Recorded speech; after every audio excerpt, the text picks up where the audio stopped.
오늘 말씀의 제목이 뭔가요? 크리스마스에는 용서를 기도하세요. 사실 그런 생각을 했어요. 야, 말씀부터 은혜가 안 되겠다. 왜냐하면 이제 제가 한 번은 용서에 관해서 이제 강의를 할 때였는데 그 강의 가운데 들었던 그 한 집사님이 정말 난감한 표정으로 저한테 그렇게 물었어요. 목사님, 정말 제가 용서가 안 되는 사람이 있거든요. 그 사람을 저는 쳐다보기도 싫고요. 그 사람의 이름만 들어도 또 그 사람의 모습만 떠올려도 저는 치가 떨려요. 그래서 저는 정말 아무리 돌아봐도 제가 잘못한 게 하나도 없고 다 그 사람 잘못이에요. 그래서 아무리 용서를 하려고 제가 애를 쓰고 기도를 해도 용서가 잘 안 되는데, 목사님 진짜 용서해야 돼요? 목사님 어떻게 그런 사람들을 용서해야 돼요? 이런 질문을 제가 받았기 때문이에요. 근데 저는 그 집사님의 이야기를 들으면서 굉장히 큰 공감이 되었어요. 왜냐하면 용서라는 게 말은 쉽지, 그죠? 하는 것은 정말 정말 쉽지 않아요. 너무너무 어렵다라는 것을 여러분들은 한 번쯤은 다 경험해 보셨을 것이. 여러분, 성경에 원수를 사랑하라고 말해요. 그리고 원수를 용서하라고도 말해요. 그런데 여러분, 이게 정말 가능할까라는 생각을 여러분 해보신 적 있으세요? 왜냐하면 원수와 사랑이라는 말은 사실 정반대의 말이거든요. 또 원수와 용서라는 말도 정반대에 있는 말이에요. 둘은 어울리지 않아요.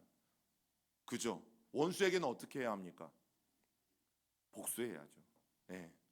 여러분, 그리스도인들이라서 함부로 이렇게 말을 못 하시는지 모르겠지만, 여러분, 원수라면 어떻게 해야 돼요? 예, 복수해 줘야죠.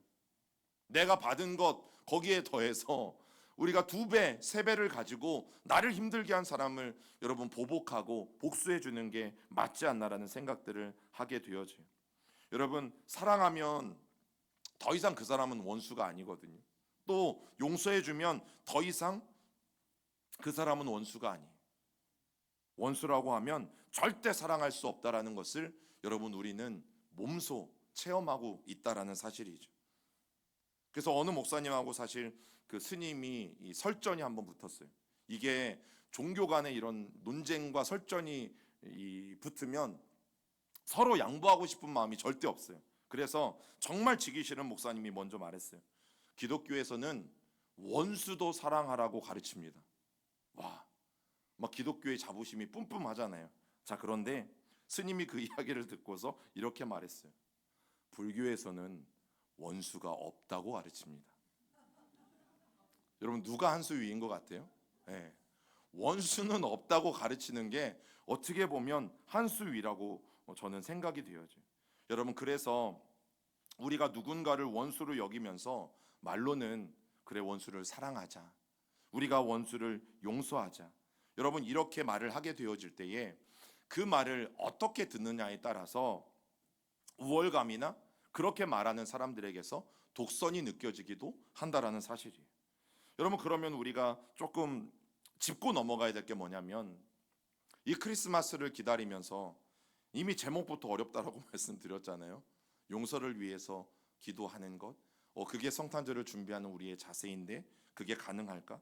그러면 우리가 먼저 좀 살펴봐야 될 것이, 예수님이 말씀하시는 원수는 누구냐라는 거죠. 오늘 성경이 말하는 원수는 누구냐? 누가 여러분들에게 원수인 사람들인가 하는 것입니다. 여러분, 세 가지 정도로 말씀드릴 수 있어요. 나를 원수로 생각하는 사람, 그죠?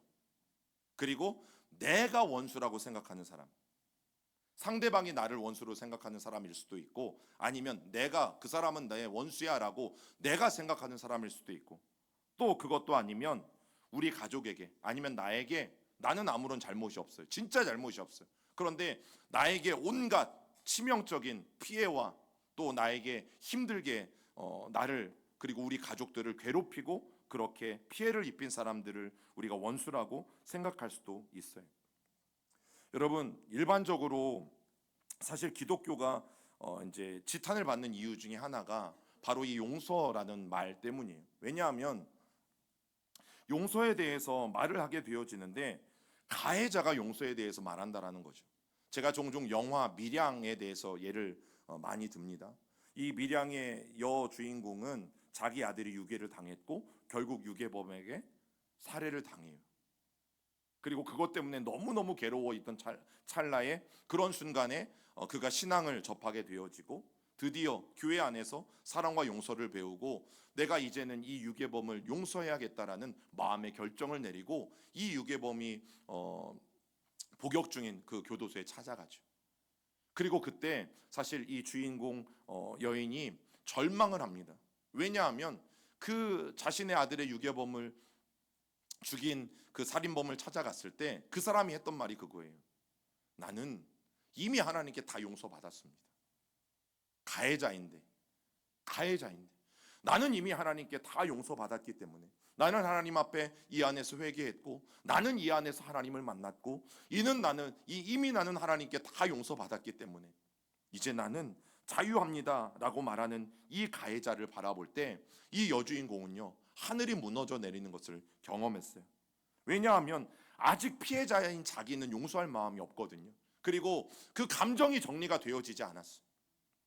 그런데 자기는 용서하지 않았고 또 자기는 용서할 수 없는 감정인데 나는 하나님께 다 회개했다. 그리고 하나님이 나는 다 용서해 주셨다. 이렇게 말하는 가해자를 바라볼 때 오히려 억장이 무너지는 것을 경험하는 것입니다. 여러분, 잘못은 자기가 다 저질러 놨어요. 그런데 자기가 무슨 선심 쓰는 것처럼 또 자기가 피해자인 것처럼 내가 다 용서받았습니다. 그리고 나도 용서하겠습니다 라고 말하게 되어지는 것. 여러분, 그런데 그리스도인들이 원수를 사랑하라 라는 이 말을 들을 때 사실 굉장히 마음에 어려운 부분이 무엇인가 하면 이거예요. 여러분, 아직 우리도 감정이라는 게 있잖아요. 그죠? 여러분, 그리스도인들은 속도 없습니까? 우리도 다 감정이 있잖아요. 사랑하는 마음도 있고 미워하는 마음도 있고 기쁜 마음도 있고 싫어하는 마음도 있고 또 화내는 마음도 있고 분내는 마음도 있고 여러분, 그 마음들은 모든 사람들에게 다 있는 거예요. 그래서 아직 내가 상대방에 대해서 감정 정리가 안 됐어요. 아무리 용서하고 싶은데 또 용서를 위해서 기도하고 싶은데 아직 내 감정이 정리가 안 돼서 그런데 하나님은 나에게 행동을 요구하시는 것 같아요.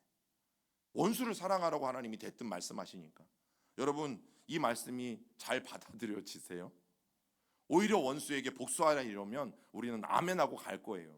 그런데 원수를 사랑하라고 하시니까 하나님, 도대체 내 감정에 아직도 저 사람 내 마음에 정리가 안 됐는데 어떻게 용서도 모자라서 내가 그 사람을 사랑할 수 있어요? 이게 아무리 상대방이 나에게 찾아와서 무릎을 꿇고 정말 제가 죄송했습니다, 정말 제가 잘못했습니다, 저를 한 번만 용서해 주세요, 이렇게 용서를 구한다고 해도요, 여러분, 이 피해를 당한 내가 아직 용서할 마음이 준비가 안 되어 있으면 그게 용서가 안 되는 거잖아요.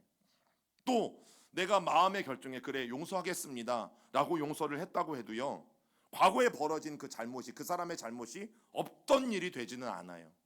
맞죠? 맞습니까? 여러분, 그러니까 그만큼 용서는 쉽지 않아요. 그리고 감정이 정리되지 않은 사람들을 위해서 내가 용서하겠다고 기도하는 거 정말 어려운 일이에요. 그래서 때로는 이 원수를 사랑하라라는 이런 예수님의 말씀이 정말 우리를 괴롭히잖아요. 왜요? 머리로는 용서를 해야 된다는 걸 알아요. 그리고 저도 얘기하잖아요. 예수님도 우리를 용서하셨는데 왜 우리는 용서하지 못합니까? 여러분, 설교자들도 이야기하잖아요. 그래서 우리도 다 알겠어요. 누군가를 용서해야 된다라는 것을 여러분 이미 우리도 다 알아요. 그런데 실상은 뭐예요? 상대방을 생각하면 기도가 안 되잖아요. 정말 용서하고 싶은 마음이 안 들잖아요. 그리고 또 억지로 용서하겠다고 기도하는 그런 내 모습을 바라보면서 야, 참 위선적이다 라고 여러분 우리가 스스로 생각할 수도 있다라는 거죠. 그러면 도대체 목사님, 크리스마스 용서를 위해서 내가 어떻게 기도해야 됩니까? 도대체 원수 같은 사람들을 만나게 되어질 때, 나를 공격하고 핍박하고 힘들게 하는 사람들을 만나게 되어질 때 그런 원수를 내가 사랑까지는 못해도 용서하는 게 하나님, 목사님, 가능하기는 한 걸까? 여러분, 누가 성경시대의 이 그리스도인들에게 원수였을까를 우리는 한번 생각해 볼 필요가 있어요. 자, 많은 경우에 이 시시비비를 가릴 때 관점의 문제 때문에 문제가 발생하는 경우가 굉장히 많아요. 나는 이렇게 생각하는데 다른 사람들은 다르게 생각하는 거죠. 그러면 그것이 충돌해서 결국에는 문제를 일으키게 돼요. 여러분, 그럼 사도 바울을 봅시다. 예수님을 믿기 전에 사도 바울은요, 기독교를 싫어했던 사람이죠. 기독교를 혐오하고 핍박했던 사람입니다. 그래서 이방인들에게도 세례를 베풀고 그 이방인들도 하나님의 자녀가 될 수 있다, 백성이 될 수 있다고 말하고 다니는 이 기독교인들이 몹시 미웠습니다. 몹시 싫었습니다. 몹시 재수가 없어 보였어요. 그래서 그 그리스도인들을 핍박하는데 앞장섰던 사람이 바로 사도 바울이었죠. 그래서 그리스도인들은요, 사도 바울 자신에게도 원수였고 또 그들은 하나님에게도 원수라고 생각했어요. 누가요? 사도 바울이 변화받기 전에. 그래서 열심히 예수 믿는 사람들을 잡아다가 옥에 쳐넣었던 거고, 그런 행위가 바울에게는 정당했죠. 왜요? 이건 내가 하나님을 위해서 하는 거다. 이건 내가 하나님을 위해서 하는 거다. 기독교인들을 잡아다가 감옥에 쳐넣는 것은 내가 하나님을 위해서 하는 매우 정당한 일이라고 여러분 바울은 생각했어요.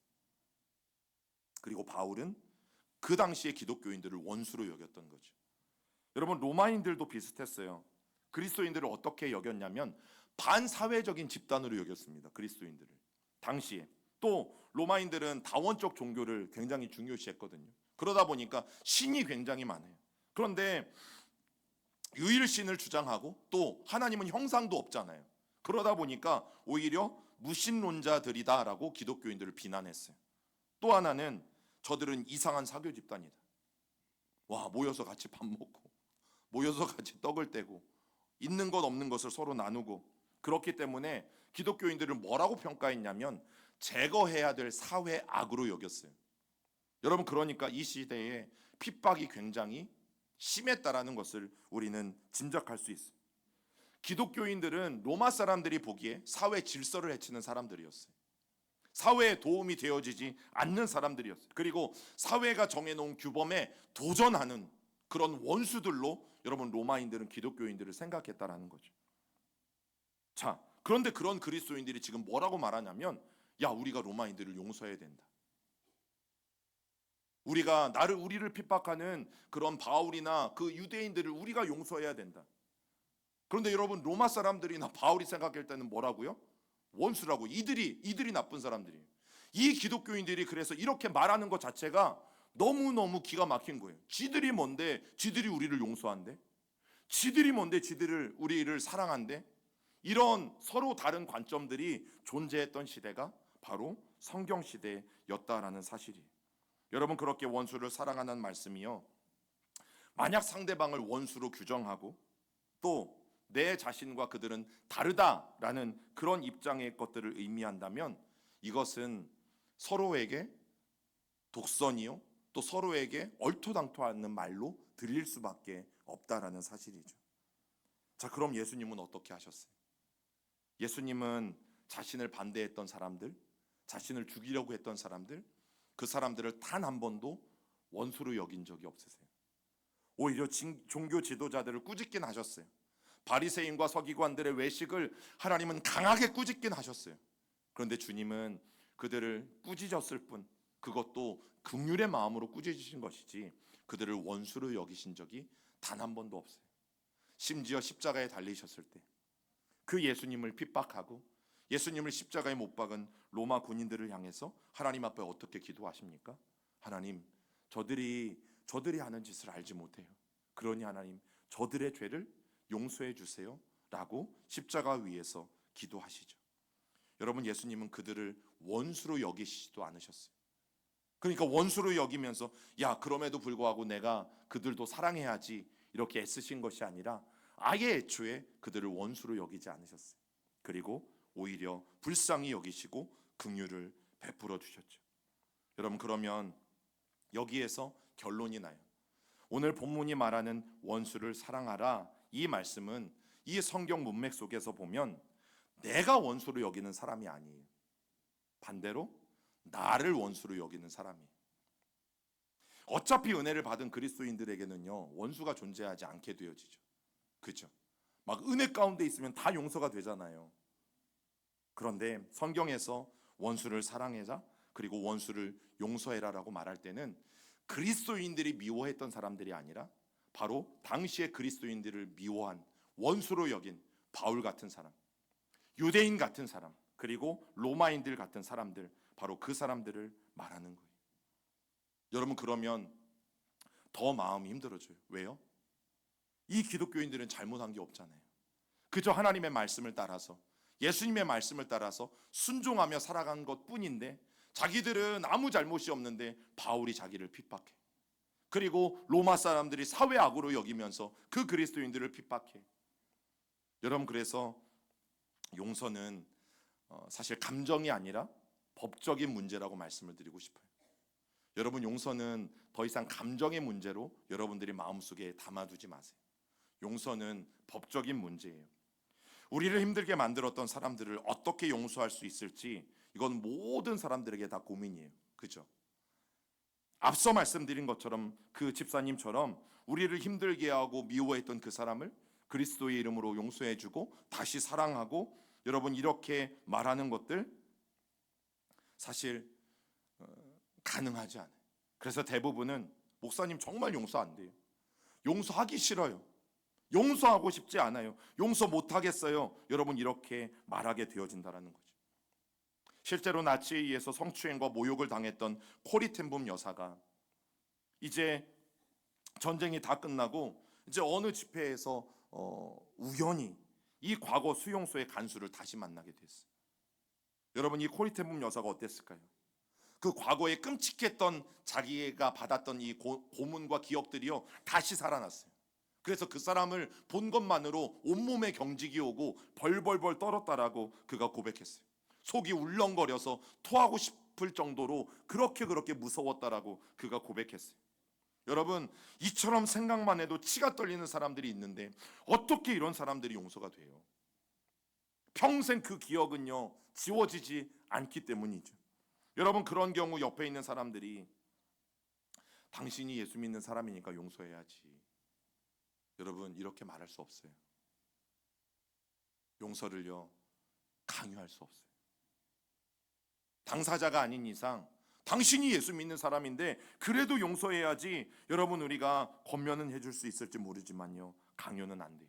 왜냐하면 용서를 요구하는 것은 매우 무모한 그리고 부당한 일이에요. 내가 당사자가 아닌 이상. 그런데 그런 상황에서 굉장히 억울하지만 우리도 부담감을 느끼잖아요. 마음속으로는, 머릿속으로는 용서해야 되는데, 내가 예수 믿는 사람인데, 예수님도 나를 용서해 주셨는데. 여러분, 설교자들이 무조건 용서해야 된다고 설교했잖아요. 또 용서할 줄 알아야 진정한 그리스도인이라고 설교하잖아요. 예수님도 우리의 죄를 조건 없이 용서해 주셨는데 당신도 어디에 가서 그런 일을 당하면 당신도 그 사람에 대해서 용서해 주는 것이 마땅하다라는 이야기를 우리는 너무나 잘 알고 있다 보니까 우리 가운데 문제가 생겨요. 자, 그러다 보니까 자꾸만 무슨 말이 나오는 거예요? 용서에 대해서 우리도 굉장히 부담스러워요. 안 그래요? 용서 못하면 그리스도인도 아닌 것 같고, 용서 못하면 내가 예수 믿는 사람도 아닌 것 같고, 또 용서 못하면 신앙생활 잘못한 것 같고. 여러분, 그렇기 때문에 저는 오늘 여러분들에게 좀 부담을 조금 덜어드리고 싶어요. 용서에 대한 그 부담을 조금이라도 덜어드리고 싶어요. 왜냐하면 여러분, 우리가 그리스도인들이 용서가 안 된다, 내가 용서를 못하겠다고 말할 때 이 말의 뜻이 절대 용서하지 않겠다 이런 뜻이 아니잖아요. 그죠? 맞아요, 틀려요? 내가 저 사람 절대 용서 못해 이건 아니잖아요. 다만 내가 용서하고 싶은 것 마음에 있고 용서를 해야겠다는 것도 아는데 그게 안 되는 거지. 그게 행동으로 아직 옮겨지지 않는 거지. 여러분, 그래서 그게 나는 절대 용서하기 싫어 이런 의지적인 결단이 아니라 용서의 부당함을 내가 받아들이고 싶지 않은 거죠.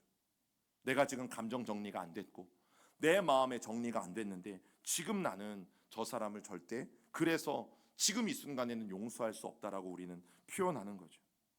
여러분, 저도 안 돼요. 화나면 사람들이 감정 조절도 안 되죠. 또 나에 대해서 이렇게 아무런 잘못이 없는데 핍박하고 공격하는 사람들, 여러분, 그 사람들에 대해서 우리 모두는 다 부당하게 생각해요. 그 마음이 충분히 공감이 가요. 자, 그런데 만약 용서를 해야 되는 상황에 있는 분들이 계시다면, 또 앞으로 이런 일들은 얼마든지 있습니다, 여러분. 우리가 용서를 해야만 되는 상황은 언제든지 만나게 돼요. 그런 여러분들에게 마음을 조금이라도 부담을 좀 덜어드리고 편하게 해드린다면, 여러분, 성경이 말하는 용서는 감정을 말하는 게 아니에요. 왜? 한 번 상처를 입으면 우리가 용서해도 그 마음이 옛날 같지 않죠. 다시 사랑스러운 마음이 들지 않아요. 그리고 이전과 그런 친밀했던 관계로 돌아가는 것도 불가능한 경우가 많아요. 이 코리텐봄 여사처럼 용서했다고 생각했는데 다시 그 사람을 보는 순간 감정이 올라오잖아요. 감정이 올라올 뿐만 아니라 온 몸에 경직이 일어나고 변화가 일어나는 것을 경험하잖아요. 여러분, 그 사람을 다시 안 보면 괜찮겠는데 어쩌다가 다시 얼굴을 대하면 옛날 일들이 떠올라서 견딜 수 없는 상황들이 일어나게 되어지는 거죠. 여러분, 이런 감정을 추스리는 것은 분명 필요해요. 왜? 그래야 내가 어려움을 당하지 않으니까. 그래야 내 몸이 어렵지 않으니까. 그래야 나도 자유롭게 되어지니까. 그러나 그러지 못한다고 해서 여러분, 불필요한 죄책감은 갖지 마세요. 이게 억지로 내가 저 사람에 대한 감정을 좀 녹여야지, 내가 억지로 저 사람에 대한 이 나쁜 마음을, 이 힘든 마음을 내가 좀 풀어야지, 이렇게 한다고 해서 되는 게 아니잖아요. 그런데 나는 그리스도이니까 자꾸 내 안에 부담감이 있어. 용서해야 된다는 엄청난 부담감이 나를 막 짓눌러. 이 용서도 못하면 나는 예수 믿는 사람도 아닌 것 같아. 10년 20년 예수 믿는 게 다 나는 헛되게 믿은 것 같아. 여러분, 이런 불필요한 죄책감을 여러분들이 갖지 마시라는 거예요. 왜냐하면 성경이 말하는 용서는 더 이상 감정의 문제가 아니라 법적인 문제예요.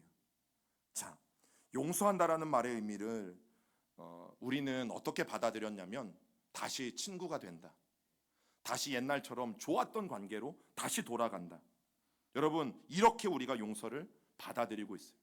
자, 그런데 오늘 성경이 말하는 용서하라라는 뜻은요, 내가 받은 대로 보복하지 않겠다라는 결단이에요.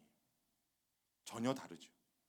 여러분, 용서한다라는 말은 다시 옛날처럼 좋았던 관계로 돌아간다라는 뜻이 아니라 내가 받은 대로 그 사람에게 보복하지 않겠다라는 게 성경이 말하는 용서의 의미라는 거예요. 여러분, 성경은 율법은 뭐라고 가르쳐요? 눈에는 눈, 이에는 이라고 가르쳤잖아요. 그런데 그렇게 보복하지 않는 거예요. 원수 갚는 일을 하나님의 손에 맡긴다라는 뜻이에요. 내가 그 사람에게 보복하기 위해서 정당한 보복이라 할지라도 내 손을 그 사람에게 대지 않겠다라는 뜻이에요. 아무리 상대방이 나를 이유 없이 공격하고 나를 비난한다고 해도 나도 똑같이 그를 비방하거나 비난하지 않겠다는 뜻이고, 또 그가 내 오른뺨을 때렸다면 나도 그 사람에게 나아가서 그 사람의 오른뺨을 쳐대는 것이 아니라, 또 이에는 이, 눈에는 눈으로 내가 갚겠다는 것이 아니라 오히려 나는 그렇게 보복하지 않겠다라는 게 여러분, 용서한다라는 뜻이에요. 왜 그렇게 우리가 할 수 있는지 아세요? 하나님이 나의 억울함을 다 아시고 하나님이 지금 이 모든 상황을 다 지켜보셨으니까 하나님께 나는 그 결과를 맡기겠습니다. 그러니 하나님, 하나님이 하십시오. 여러분, 이게 원수를 용서함 가운데 담겨져 있어요. 어때요? 좀 마음이 편해지셨습니까? 이전과의 관계로 내가 그 사람을 용서하고 돌아가야 되는데, 그래서 예전처럼 그렇게 지내야 되는데, 여러분, 그럴 수 있으면 가장 좋기는 해요. 그런데 그것은 점차적으로 이루어지는 일일 것이고, 지금 당장에 우리가 용서해야 된다는 의미는 뭐라고요? 내 마음대로, 내 결단대로, 내가 받은 대로 그 사람에게 보복하지 않고 하나님께 이 모든 결정권을 맡겨 드린다라는 뜻이에요. 여러분, 그렇다면 원수를 용서하라고 말씀하신 이 주님의 요구는 굉장히 은혜가 있어요. 또 박해하는 사람을 위해서 기도하라고 말씀하시는 이 주님의 요구는 저는 굉장히 정당하다는 생각이 들어요. 우리가 하나님의 사랑을 믿을 뿐만 아니라 하나님의 주권적인 섭리도 믿는 사람들이기 때문에 결국 하나님께 맡겨드리면 하나님 그분이 일하실 것을 우리가 알기 때문에 여러분, 그래서 성경이 원수를 위해서 기도해라, 또 박해하는 사람을 위해서 기도해라. 여러분, 그 기도의 의미는요, 바로 나를 위한 기도예요. 원수를 위한 기도는 나를 위한 기도예요. 자, 오늘 말씀을 우리 다시 한번 읽어봅니다. 시작. 나는 너희에게 이르노니 너희 원수를 사랑하며 너희를 박해하는 자를 위하여 기도하라. 예. 여러분, 그러면 저는 이 구절에 대한 오해가 어느 정도 풀리셨을 거라고 생각해요. 왜요? 원수를 위해서 사랑하라고 말하니까 그러면 원수가 잘 되기를, 또 원수가 나뿐만이 아니라 다른 사람들도 괴롭게 하고 다른 사람들도 핍박하고 다른 사람들도 박해하는데 이 박해나 이 핍박이나 이 공격들이 잘 되고 그 사람들이 복받기를 위해서 기도하라는 의미가 아니에요. 원수를 사랑하고 너희를 박해하는 자를 위해서 기도하라는 의미는 그렇게 나쁜 사람들을 위해서 그 나쁜 사람들이 형통하고 나쁜 사람들이 잘 되기 위해서 기도하라라는 의미가 아니라는 거예요. 여러분, 그거는 불가능하죠. 그건 불의하죠. 왜냐하면 하나님도 이런 악인들의 형통을 절대 기뻐하지 않으시기 때문이에요. 여러분, 하나님 앞에 괜찮은 사람처럼 보이려고 애를 쓴다면 몰라도 또 손양원 목사님 같은 그런 분이 아닌 이상 대부분의 그리스도인들은 어때요? 원한이 있으면 우리는 원한을 풀어달라고 기도하는 게 마땅하고, 또 보복하고 싶으면 하나님께 복수해달라고 기도하는 게 마땅하지, 원수가 더 잘 되게 해달라고 기도할 수는 없지 않습니까? 만약 어떤 분이 식당을 운영을 해요. 그런데 후배가 찾아왔어요. 그 후배가 찾아와서 열심히 식당 일을 배우고 나도 지금 번듯하게 살고 싶다고 해서 여러분이 착한 식당 주인이 이 후배를 잘 챙겨줬어요. 나중에는 믿음직하다 싶어서 자기 식당의 이 레시피를, 노하우를 이 후배에게 알려줬어요. 자, 그런데 이 후배가 만약에 뒤통수를 쳤다고 생각해 봅시다. 옆 건물을 사고 거기에 똑같은 식당을 만들었어요. 자, 그러면 원수를 사랑하라고 하니까 우리 어떻게 해야 돼요? 이럴 경우에 속으로는 망하길 바라지만 원수를 사랑하라고 하셨으니까, 또 원수를 위해 기도하라고 하셨으니까 하나님, 그래도 그 식당도 잘 되게 해주세요. 여러분, 이렇게 해달라고 기도하라는 뜻이 아니라고.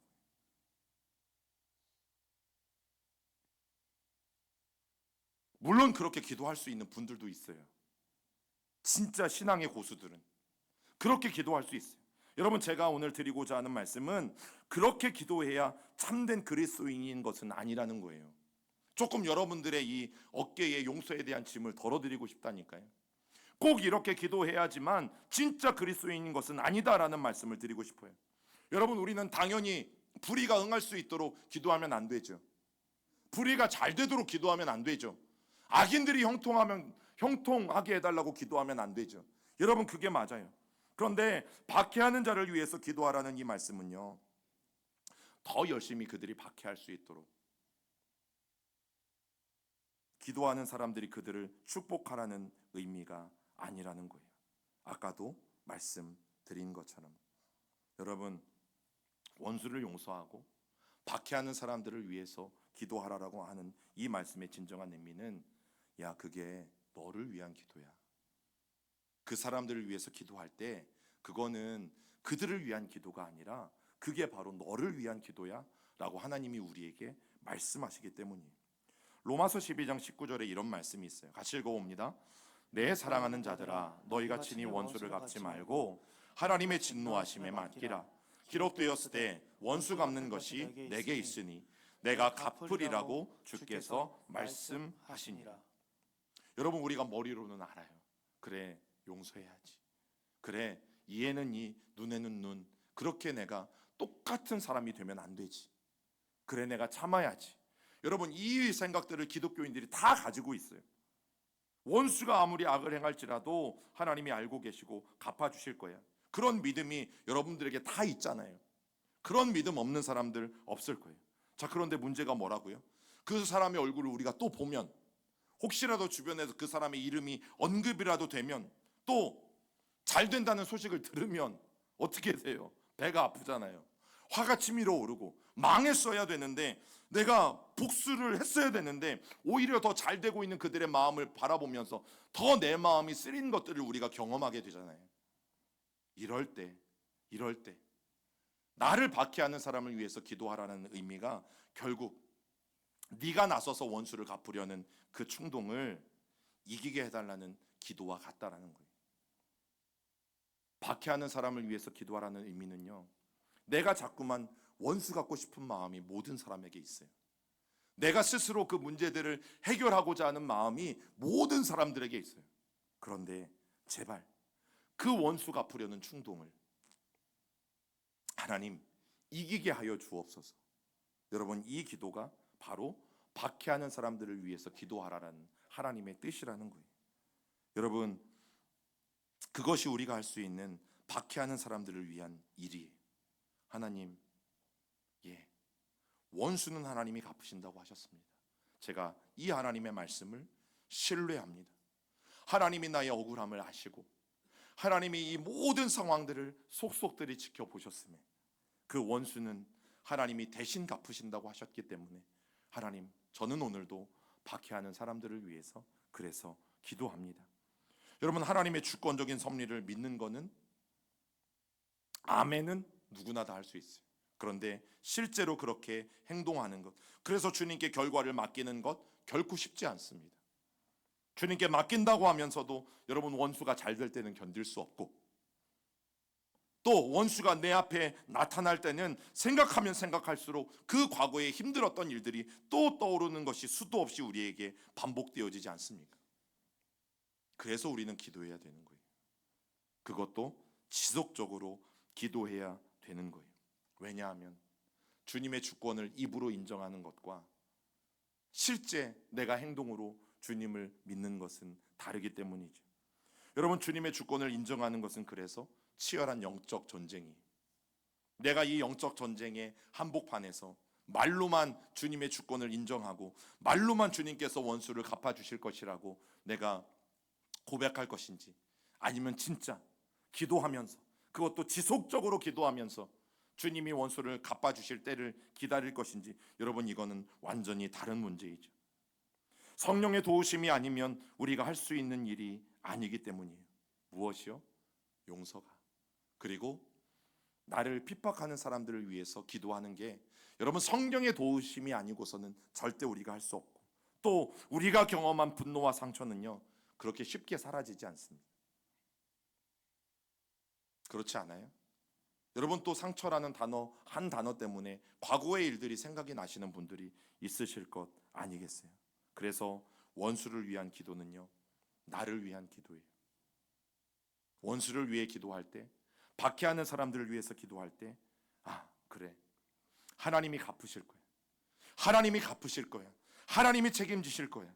그것들을 오늘도 다시 한번 내 마음에 새기고, 여러분, 하나님께 모든 결정권을 내어드릴 수 있도록 우리에게는 지속적이고 그리고 매일매일의 기도가 그래서 필요한 것이죠.